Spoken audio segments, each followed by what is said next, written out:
Hi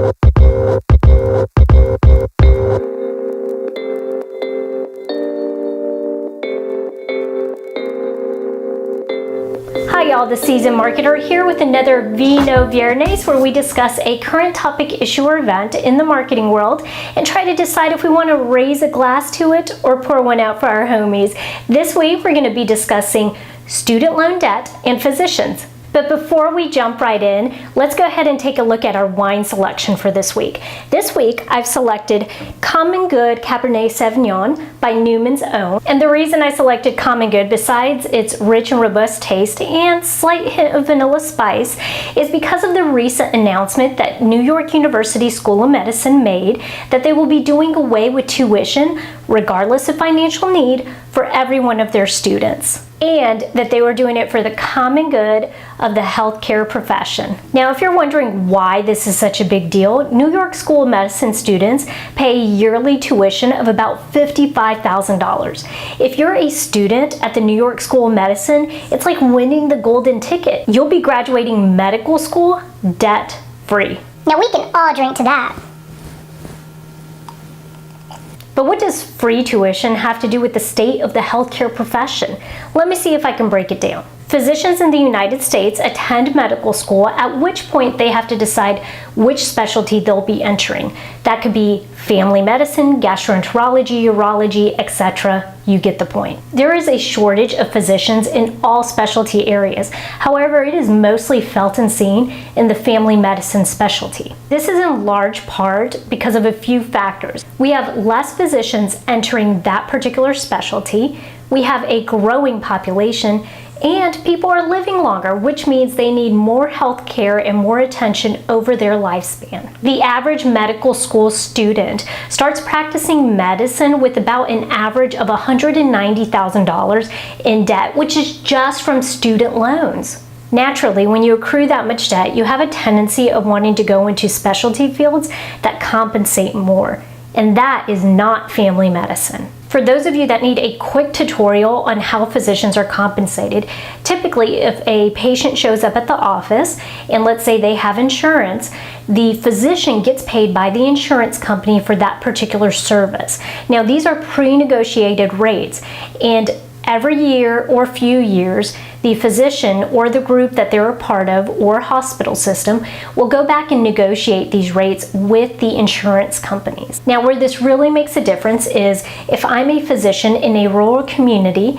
and I have a patient base that is made up 80% of Medicaid and let's say the other 20% Blue Cross Blue Shield, I am going to be bringing in less money from my business than a physician who is practicing in a big city that may have 80% Blue Cross Blue Shield patients and only 20% Medicaid.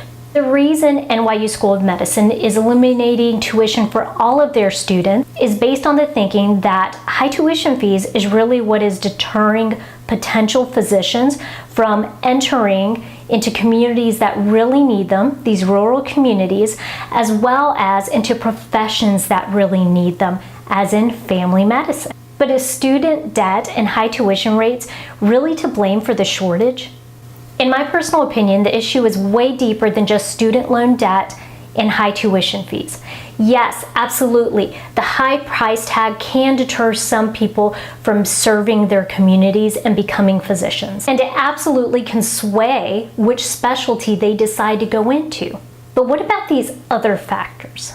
Factors like the fact that medicine is a business. Most people who enter the healthcare profession as physicians do so because they truly want to serve, but they receive very little preparation for the nuances of running a business like a family practice during medical school. Now, keep in mind, these are all things that they have to think about.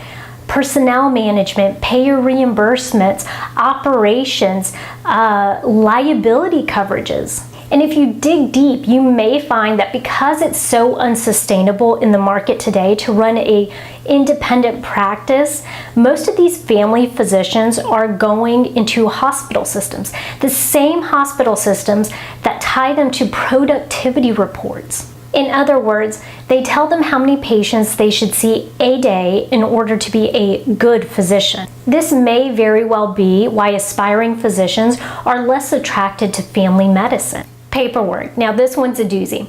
Because of the nature of this specialty, family medicine, the physician actually spends less time talking one-on-one to the patient and way more time now documenting and charting their visit. This is largely due in part to some of the reimbursement models for quality that the government is stipulating for these physicians. They are asking them to track way more data today than they were asking a family physician 50 years ago. And that's fine, but let's be realistic. It is taxing and exhausting, especially when they change the rules every 1 or 2 years. So that means you're constantly having to read up on the material and be re-educated on the stipulations that they're putting on you. While I admire NYU School of Medicine for putting their money where their heart is, I think they brought a knife to a gunfight. Free tuition for all your students may make a small dent in resolving the problem, but unless you plan or the other schools in the country plan on doing the same, it's not going to have the end result that you want. Now, I'm curious to hear what you think. Do you think free tuition is really going to resolve the shortage issue that we're having with physicians in the family medicine field? Now, remember to join me next Friday, and don't forget to bring your glass of wine.